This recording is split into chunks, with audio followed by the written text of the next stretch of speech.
Hey guys, welcome back to my channel. My name is Barb and you're at Barb Beauty, and today is day 16 of my 31 days of Halloween.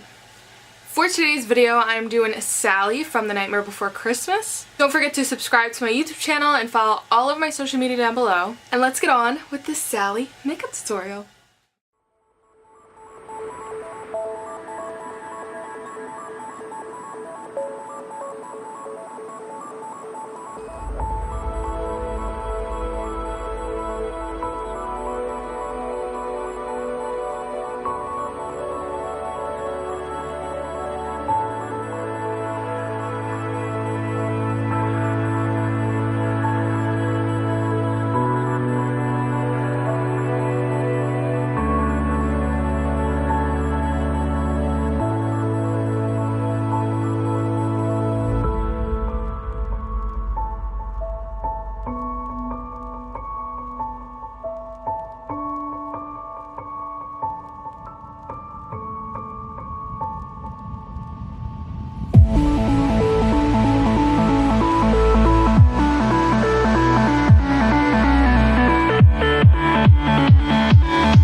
Okay, there you guys have it. This is the final Sally from The Nightmare Before Christmas makeup look. I didn't really focus on wardrobe or bringing it down my body because this is just to show you the face. You can always carry it down or buy her actual costume or paint on her costume, whatever you want to do. I sprayed my hair red and then I just did the makeup, and yeah, I think it's awesome. If you guys enjoyed this video, it's going to be the longest thing ever to film, so if you see this and it's under the 15 minutes, kudos to me. I hope to see you back on my channel and I will see you later. Bye guys.